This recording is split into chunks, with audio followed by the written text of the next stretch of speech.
Hey, folks, it's Myron from the Tap Wrestling Podcast Network. Today I am joined by Miss Drew Renee, one of the latest additions to the Atlanta wrestling scene. How you doing tonight?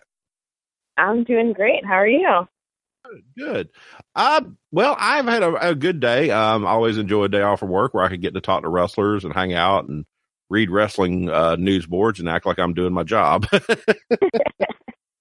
a lot of fun. Well, yeah. Cool. Now, I saw something cool on your page that I thought I really wanted to talk about, and it's not really much into wrestling, but a lot of people like this kind of stuff. I see where you're looking forward to Infinity War on Friday.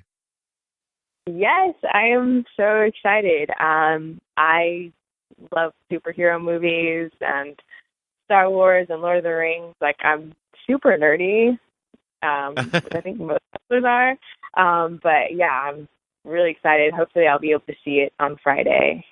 I haven't Awesome. pre-ordered my tickets or anything, so. Yeah, me and Nick were trying to come up with a time where we could go because we got the WWE's got that big show on Friday, like during the day. Really? But that's the show out of Saudi Arabia is coming on at like noon. Oh wow. Well, I got work, so I won't be able to watch it at noon.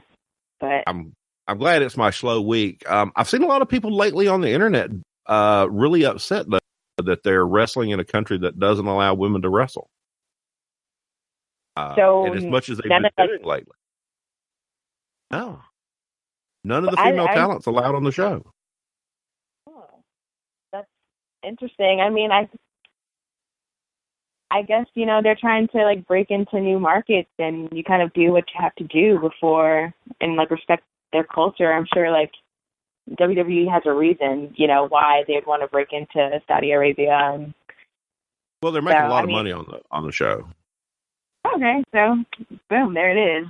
I mean, I haven't heard of anyone being upset about it. None of my friends, that I talk to are oh, they shouldn't be doing this. I think that it's cool that they're, allowed to. Well, at least the men are allowed to wrestle there, and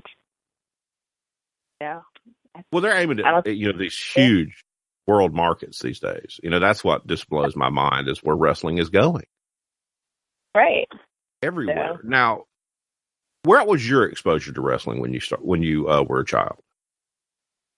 My exposure, so I grew up in Atlanta, and I have an aunt who is a diehard wrestling fan, and she's the one who got me into wrestling.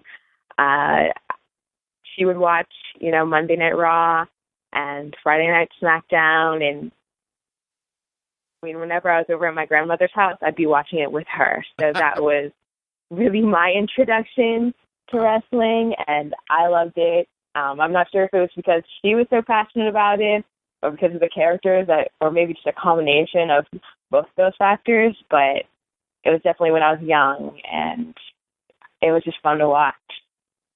Oh, yeah, definitely. Now, so you got to watching wrestling, but did you start out knowing you wanted to go into wrestling, or did you try something else first? Definitely not. I didn't know that I wanted to be a wrestler until I was about 20 years old. I went to Howard University in Washington, D.C., and so I was in school for radio production, for telecommunications management, which is communications pretty much. And I got back into wrestling, and I started watching WWE again, and Batista is from DC. And I was reading up on him, and he trained in DC for a little bit. And so I was like, I had no idea that there were wrestling schools. Let me do a little research and see what that's about. So unfortunately, the school he trained at had closed down, and the closest school was 2 hours away. And I was like, well, I'm in college with a full class load, and I don't really have a car, and I don't have the means to pay for wrestling school. But after I found out that you could go to training school, I was like, it was something that was always in the back of my head. And if I hadn't gotten into wrestling, I'd probably be finishing up my pre-med courses. Yes, and I'd probably be applying to med school or something like that. So that's a pretty hefty bill. That's a lot of work. Right. I got a BS in pharmacy, and the pre-pharmacy curriculum was killer, but the pre-med curriculum. Taking those classes, I'm more of like a creative. So like for my undergrad, I was doing communications. So it was switching over to pre-med, such a different way of thinking and studying. I was like, I wasn't sure if that was for me. And once I started wrestling, I was like, this is definitely not for me. So, trust me, I understand totally, because the science and mathematics fields, you don't get to really express yourself or have any creative input. It's just numbers and concepts. You can't be original in any time, and that can be quite stifling. So you decided to get into wrestling. You liked it, and you've continued this far. Yes. I've been training for, I'd say, almost like a year and a half or so. I started out at WWA 4, and then I switched to One Fall Wrestling. And it's just, with all the good and bad, I mean, the wear and tear on my body and just the time that it takes, it's all worth it, because there's nothing else that I see myself doing besides being a pro wrestler. Well, that's great. So you have that much fun doing it? Oh, yeah. It's so much fun, and the people that I meet and the friends that I've made just through training and going to shows or going to different events, it's just indescribable. It just, I feel like I'm just meant to do this. I'm meant to be, where I'm at. So I love it. Now, I have seen the people and the people I've met through wrestling, and I have to agree with you. They are all so nice. I've not had a crossword with anybody in the business. We go to a lot of shows. We see a lot of people, and everybody is incredibly nice to us. And that was mind-blowing. Yeah. Like, I remember, people are so genuine. Like, I remember seeing you, seeing people at NCW shows or One Fall shows or WWA 4 shows. Like, people are so supportive of us, and they're just so welcoming, and it's like one big family. I agree that 100%. I've really, really gotten to like the people that we've met and the people that we're around. And, when we went down to QT school and saw y'all, I couldn't have been more impressed with the environment there. Really? Yeah, it seemed like everybody was in there and they were committed to working, and they're serious about what they were doing and friendly and nice. I thought it was pretty cool. Oh yeah, everyone's there to train. Everyone there works very hard, and it's, if you go there and you do what you need to do, I mean, there's not a whole lot of drama. Like, we're all supporting one another, and like, QT is giving us a lot of opportunity, and he, if you put in the hard work, he's going to vouch for you. And there's one thing, like, because we're in a performance athletic center type building, and this week we're even starting to do regular, like, physical training, like weightlifting and stuff with the coaches, like, a few times a week. And those trainers that train for Chip Smith Performance Center, they don't have to do that, but they see how hard we work, and they know that we're serious. So they're, allowing us to train with them and become like tip-top athletes. So that's exciting. Definitely, because I was impressed by the amount of athletes that have come through that center. Oh yeah. We stayed around and talked to QT for a long time, and he showed us the the big room out there where the weights are and all the jerseys and all the names of all the players. It's pretty impressive. Oh yeah. It's super impressive. And, we've met Chip a few times, and he's the most humble guy. And he's so nice. You wouldn't think like he's been around, or he is like one of like the top, athletic trainers, in like the world, because he's just so humble and very reserved.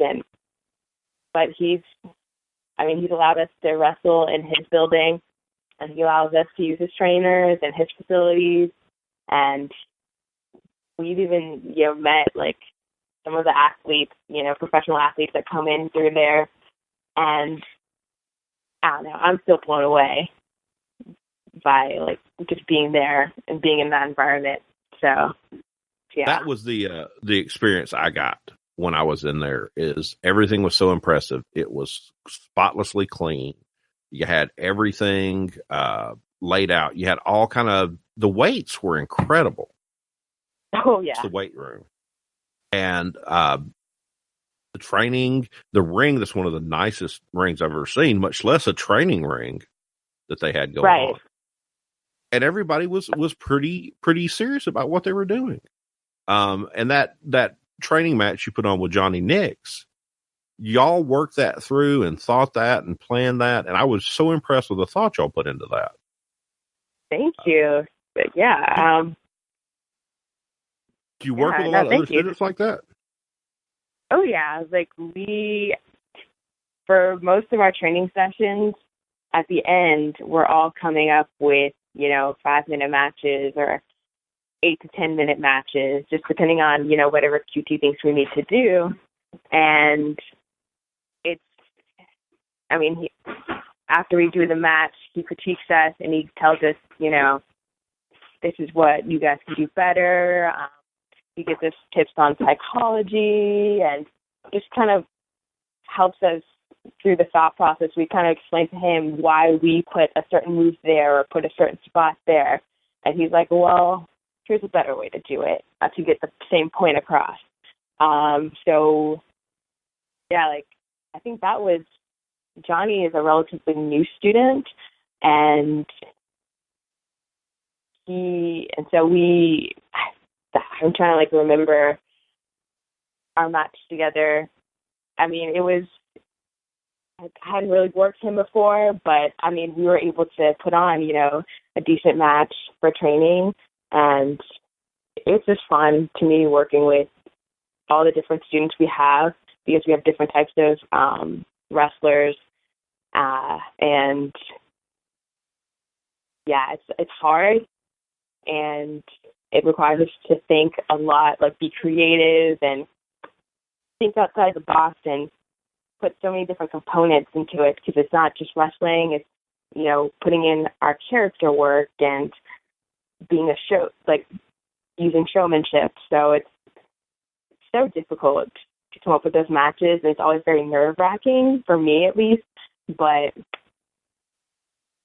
I mean, it's one of the things that'll make us better wrestlers overall, because we're just increasing the amount of tools that we have in our tool belt, and QT always is giving us, these awesome critiques, and we're just building up our wrestling knowledge through these practice matches. Yeah, I that was the thing. I was so impressed with the way he handled y'all, and he spoke, and he didn't have to like say anything negative. It was so reinforcing and positive. It was very positive. Okay. It seemed like people understood what he was saying and just built from that. So it was a really just sitting in there and soaking up everything that he had going on, to me, was my favorite part of the whole night. Yeah, QT he's never like yelling at us or putting anyone down. Like, he's always gonna say things that you walk away, feeling better or feeling like, like you never feel like down on yourself after he gives you a critique. Because I've heard like from other people, sometimes their trainers aren't as nice.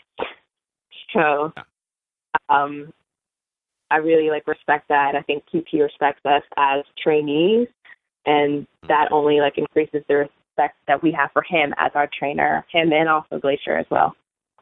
Oh yeah. Now I didn't get to meet Glacier. How is he? He is the nicest guy ever. He's an amazing person, and he just, you can just tell, like, he's just so passionate about the business and passionate about us as trainees, and, like, he loves that we work hard, and he's the same way as QT. Like, he's never ever going to, like, put us down or make us feel bad about anything.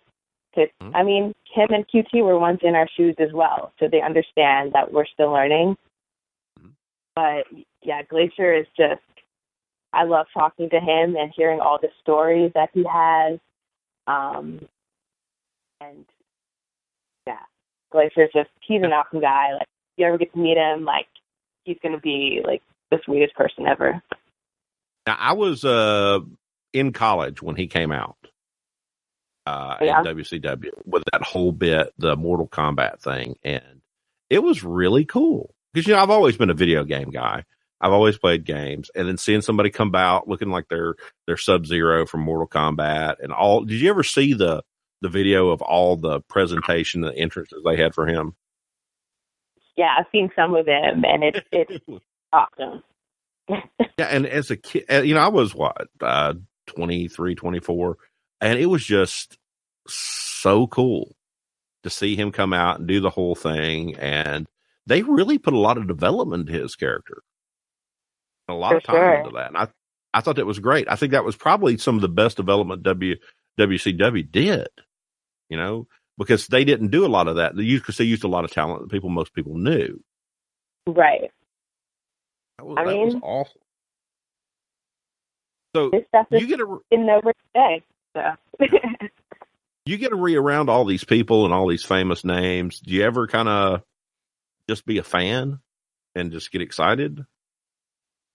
Yeah, because I love, all aspects of the business. So whenever, we have like Jay Lethal came to host a seminar, and that was awesome to meet him and get to pick his brain.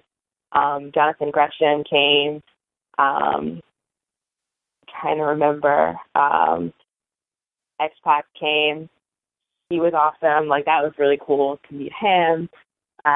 So yeah, I definitely am still a fan at heart, because so many people I came and I watched on TV when I was younger, and now I have the opportunity to meet them and also learn from them. That, there's nothing like that feeling like, wow, like, X-Pac is talking to me right now. So, but I try not to show it, I have to be, like, super serious, and I can't be, for the, I can't do that. Marking out. I totally mark out whenever I see anybody. It's bad. So I finally got to meet my hero, Tom Pritchard, at WrestleCade. And he was like the guy from my childhood that I always thought was the best. And I met him in the hotel bar. I was introduced to him by a mutual friend of ours. And I just he's talking to me, and he's so nice, so cool. Right. Like, some of these people, are just so down to earth. It's I never expected that. But it's true. The people are great. It's to me, it's motivating to get out there and meet more of the people and interview these people and talk to these people, because it's fulfilling. I don't get this kind of fulfillment at work or in other places. I get it at home with the family and stuff, but the 12-year-old Myron, he gets his typical, the stuff that he wanted to watch when he was laying on the floor watching the old television, that, you know, back when televisions were a piece of furniture. I get that. And yeah, that is so cool in the wrestling business, is they're so good to the fans. And that's one thing I've noticed about you is if you look at any of your pages, there's always a picture of you with kids and a big smile on your face.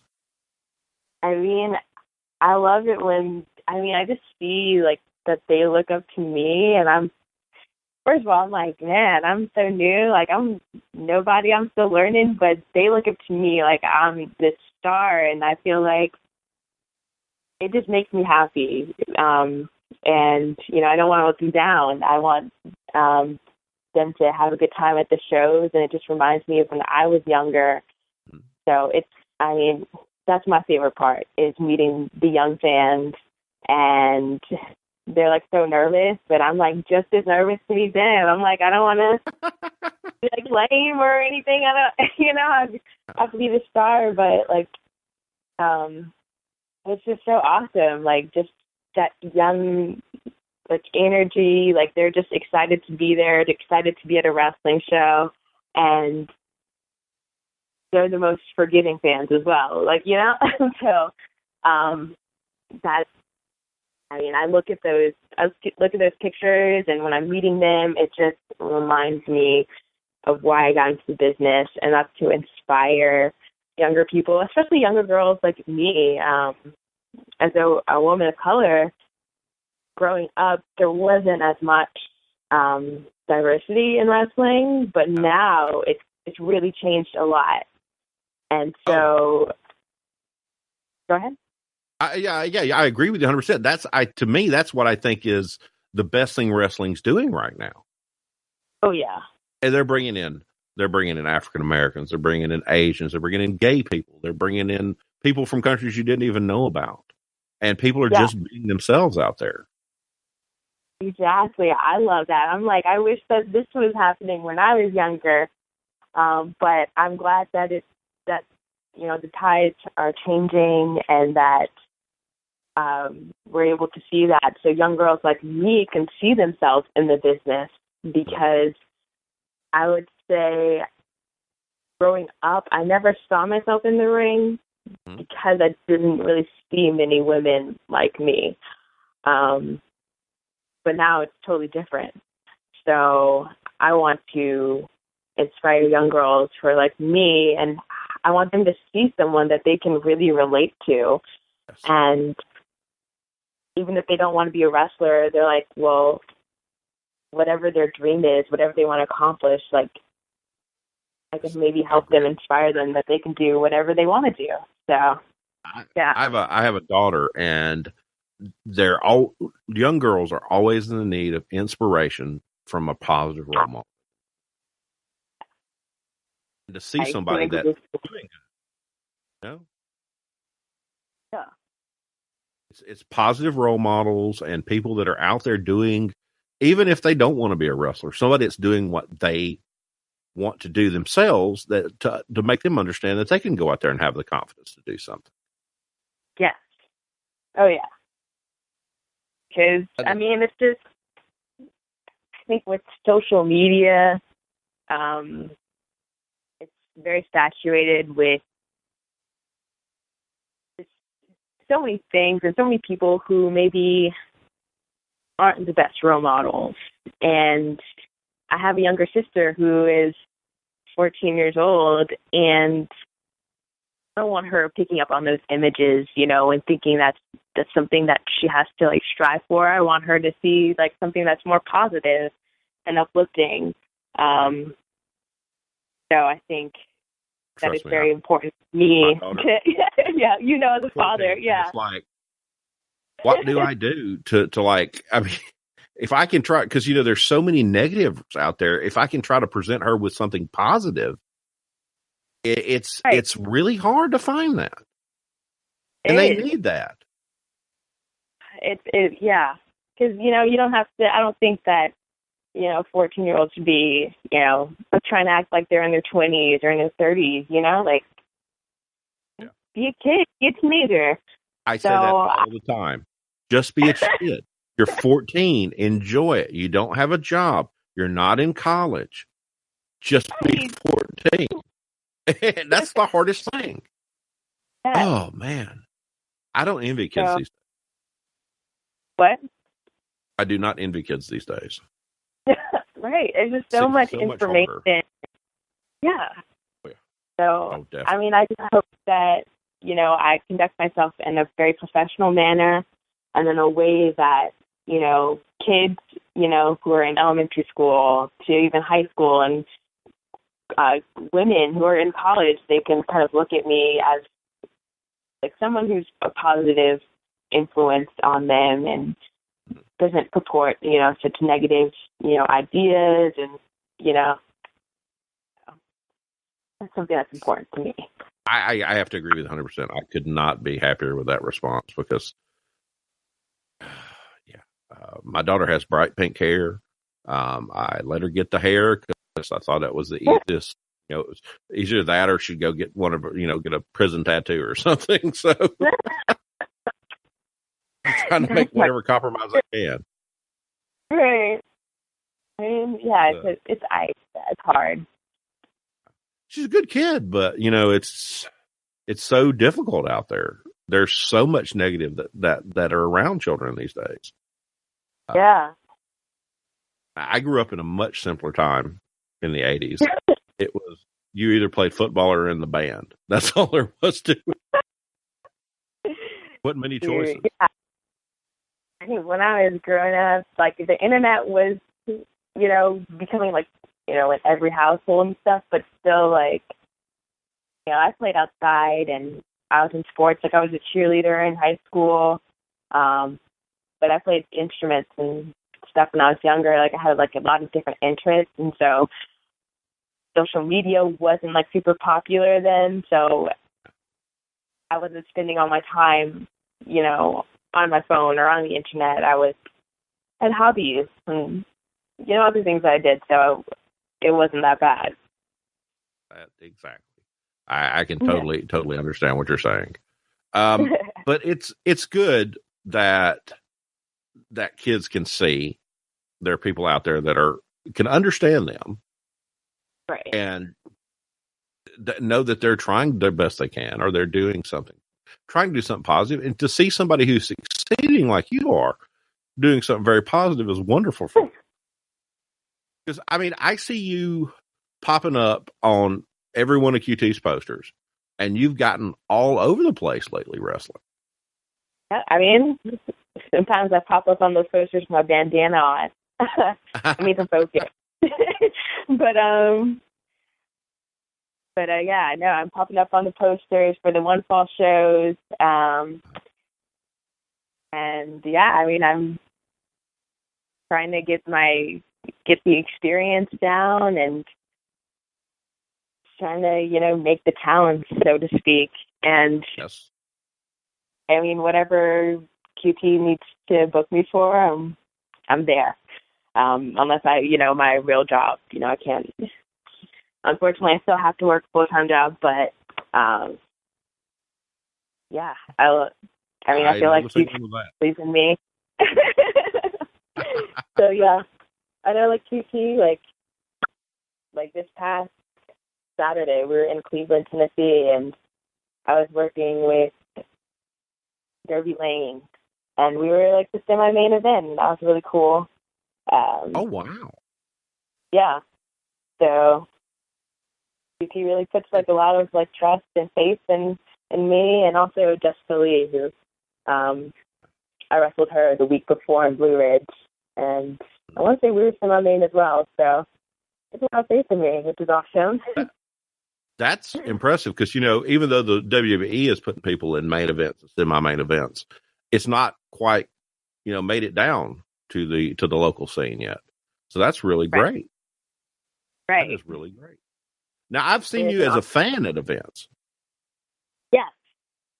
Yeah. You go watch your friends or? Yeah, I try to I support my friends, and then I try to introduce my friends into wrestling, who maybe were never wrestling fans and stuff, but they see my Instagram post, and they, I I talk about it all the time because it's like 80% of my life is wrestling or working out. So I try to introduce them. But yeah, like I go to NCW shows on occasion. Just like Johnny Nix wrestles, David Ali, Pale Horse Queen, who else? AC Mack, all those people I know, I come and support and just enjoy. Like, I enjoy not being on the show. I enjoy watching and getting into the storyline. So that's a lot of fun. Oh, yeah, definitely. I saw Johnny Saturday at Southern Fried. And that's one of the ones we go to a lot. And he's doing pretty well out there. He's the big picture with some of those guys. So it's fun to see a guy that, like a little Shawn. I don't want to call him little, God forbid. That's not what I meant. But he wrestles just like Shawn Michaels, and he's a tough guy. And he's impressive out there. I mean, we train together, and I mean, he is definitely, especially because he started out as like a backyarder. So it's crazy, like just how good he is and how dedicated he is as well. So, but yeah, I've never been to Southern Fried. I've definitely heard. I've heard of them for sure, but I'll have to maybe make it down. Now in June we've got an all-women show. It's the Bells of Prawl. We were working with Charles, the owner, about getting a show together before he was diagnosed with cancer, and we still got the show coming up, and it's got a huge women's roster coming in. So I'm really excited about that because women's wrestling is becoming so popular. The crowd blew up when they announced the show. Really? Awesome. You're in the right time. You're in the right time for women's wrestling. Yeah. It's like a resurgence. We have,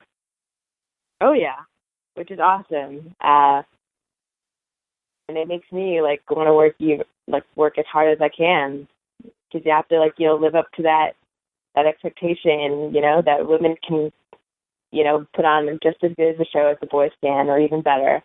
So. Oh, definitely. Women you can watch their matches and they have more passion. They're more serious. You can see emotion more in the matches. And that's what makes them more interesting to me. That's awesome. I've never, some of the people that I talk to still do, not a big fan of women's wrestling as much, but, I'm hoping to change their mind. Well, when you look at some of your best matches you've seen this year, just on the whole, who've been in them? Mm-hmm. What do you think? You watched WrestleMania? Yes, I did. Ronda Rousey, even though it was a mixed tag match, that was amazing. But Asuka, huge Asuka fan. I loved her match with Charlotte. And I love the storyline with Bayley and Sasha Banks. Yes. They're missing it by not playing that out more, I think. I agree. I have to agree. I think that's something that could really draw a lot, because especially what they did in NXT, now they're on a bigger stage. They can maybe blow their previous match out of the water, But that Iron Man match that they did in NXT was one of the best matches I think I've ever seen. Really? It was consistent, 30 minutes of consistent wrestling. Yeah. That's tough. Yeah, I can't imagine going that long. I probably would get winded just getting in the ring. I was like, I'm just going to sit out here and watch. I'm a spectator. That's my thing. Yeah, but I'm not getting in the ring. I'm not a wrestler. I don't know how to talk about wrestling, because I've never been in there and done it. But when I see somebody do something I think is amazing, I can still understand that is really impressive. That's how that match took me. That was a very impressive match. And for that match, I saw an interview with them, and they were just talking about the amount of training that they had to do to prepare for that match was like so intense, cardio wise. So I mean, yeah, that was a very impressive feat for them, and it's awesome that they are able to break those barriers. Yeah. Now you're big into exercise too, right? Yeah. Do you do a lot of cardio or mainly weights? Mainly weights. I kind of mix it up. So like in between like my sets, when I'm like lifting, I'll do like burpees or jump rope or like sprints or something. So I try to like mix it because wrestling sometimes, you're sprinting, you're trying to jump or be explosive, and then other times it's like down on the ground trying to pick yourself up. So you got to like keep it varied so that no matter what, you're able to execute the moves, or lift the person over your head. I don't do a whole lot of lifting, but it's just you always have to be prepared for whatever's coming at you. So I'd like to keep my workouts kind of varied, I guess. Oh, so you can be prepared for any type of situation. Yeah. That seems very smart. Sure. Yeah. Now, I've seen your posts, and I was looking at things, and you're in there in the gym. You're doing the hard work. You're working the shows. You're making the towns. What do you want to do in wrestling? Where do you want to go? I mean, my ultimate goal is WWE. Like, oh, yeah. I'm trying to make it to, NXT, the Performance Center, and like pick the brains of all the coaches that they have there, and work my way up to either Raw or SmackDown. Well, you've been there for a minute, haven't you? Yes, I did extra work for NXT and also Raw and SmackDown a couple weeks ago. So, now were you on the TV on Raw and SmackDown? I was not on TV. It was a go-home show for WrestleMania, and so they didn't really they used the guys for like security spots. But yeah, the women we weren't used. But for NXT though, I was on NXT against Bianca Belair. Wow. That was amazing and nerve-wracking at the time. Oh, I can imagine. And mind you, like, so many people don't get those opportunities. And, I mean, I'm so young career-wise. And for me to have that opportunity, I was like, oh, this is insane. But it was awesome. And hopefully I'll be able to do it again. Oh, definitely. I know QT wouldn't have brought you to that big a stage if he hadn't believed in you. Right. That's a great person to have vouching for you, Oh yeah, for sure. Like I couldn't ask for a better trainer, him or Glacier. Oh, yeah. What's it like being backstage at WWE? So for our previous extra work, a couple of the One Fall students, Cody Vance, Elijah Evans, Tailhorse Quinn, Jessica Lee, and I hope I'm not leaving anybody out. I think that was it. We were backstage, so it was nice that we had our little group, and QT was backstage with us as well. But it's very, like, there's a lot going on because people are getting prepared for Raw, and it was the go-home show. So you used to see everybody just, talking over, where they have to be, where they have to go, and you're really seeing how things are being put together, and it's just an awesome experience. It's overwhelming. It's like one day, like I want to be working back there. I want to be doing an entrance, and it was awesome, and a lot of like the superstars were very nice. And they were willing to, shake our hands. Oh, wow. And, yeah. So yeah, so many people were just so friendly. Again, like how we were talking about how wrestling fans and wrestlers are like in Georgia. Some of the stars backstage are just as genuine and just as nice and, willing to, give us some advice. So that was really awesome. And it's really hectic backstage and there's a lot going on, but catering is really good. So we spend a lot of time there. But yeah, it was really awesome just to see all the people that we watch on TV. Like I'm going to watch on TV tonight, just walking by backstage, doing whatever they need to do. So yeah. Now, who was your agent? Did you have a WWE agent? Agent? No. For like NXT, I guess we had an agent for the match. But Or when you start talking about the stuff like this, I start marking too because I'm so interested in hearing about. I mean, it's such a it's so overwhelming. Like I remember the night before, messaging some of the guys, like, am I the only one who's super nervous about being backstage? And, even if we don't have to do anything, even if the only thing that we do is catering, I'm still gonna be nervous, because it's just this is what we're working towards, and it gives us a taste. So that's the thing that I envy is the concept of you're working, but yet you get to meet so many people farther up the line from you. Yeah, and people that are more experienced and more, because in a retail setting where I work, you never meet anybody that's like a legend, or you never get to meet a hero because you really don't have them, but you're interacting with your heroes out there. Yeah, really special. Sure. Yeah, it's.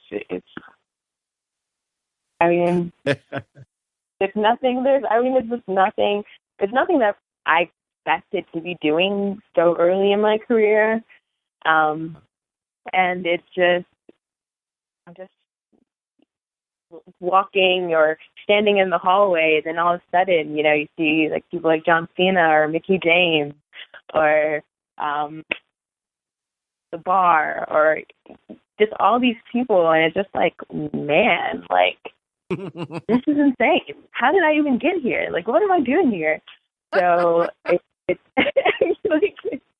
but it's awesome, and I just feel like it just puts me one step closer to working alongside those people. So yeah. Oh, yeah, definitely. Now QT knows so many people in wrestling and everything, but he knows a lot of people in Hollywood too. He's getting a lot of movie stuff going on lately. Yeah, he has his hand in everything. It's I mean, he's pretty well-rounded, and he's not afraid to try something new. And he's always looking for opportunities, not only for his students but also himself. So that's really cool to see. We were talking to him, and he's like, "Well, I've got a movie thing I got to do Monday." I'm like, "A movie?"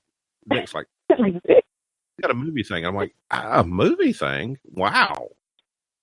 You can get into wrestling and Hollywood." Why not? Well, he was in the Rampage movie. Have you seen that? I have not seen that just yet. I have not been to the movies in a couple months. So the last movie I saw was Black Panther. So I am two Marvel movies behind. I did not see Thor or Black Panther, and I just got Guardians of the Galaxy 2. What? Yeah, seriously. And we're typically the people that are there, on opening night for all this stuff, but the podcast is kind of sucking up our time. I understandably so, which is probably a good thing, though. It's good. It's good. I can get the Marvel movies later on DVD or on Amazon. But I'm looking forward to it. try to get out and a huge comic book fan growing up. Oh yeah. And now, are you into anime or anything like that? Like your basic stuff, like Sailor Moon and like Avatar: The Last Airbender. That's as deep as I go. We have met so many people into anime in the wrestling business. Oh, that was mind blowing to me. That these people have the same likes and interests. I mean, I'm not into anime, but I'm into comic books and video games, and there's so many people into comic books and video game type stuff. So recently, I went to the Atlanta Comic Con with some fellow wrestlers, and I was I never was into comics before, but so many wrestlers are really big comic fans, and I like to watch the Marvel movies and the DC movies as well. But they were just kind of showing me the ropes of comics, and I was like, this is really awesome. It's overwhelming, but awesome. Oh yeah, there's so much stuff because they've been making them since pretty much the dawn of time. Right. Right. I tell you what, Drew, I have had an amazing time talking to you tonight. I really appreciate you coming on the show. Well, thank you for having me. This is my first, I guess, real interview. So I really appreciate this opportunity. No, it was a great opportunity to have you because I like to talk to people that I know are going places, and you're going places. So it's great to get y'all before y'all make it big. Thank you. That is thank super you. cool. And I really appreciate you coming on tonight. And I'll let you get off so you can watch some Raw. How about that? You too. All right. Good luck. Thank you. Thank you for coming on. And I will be talking to you in the next few days and letting you know when this is going to come out. Okay. Okay. You have a great night. So much. Thank you. Bye-bye. Bye.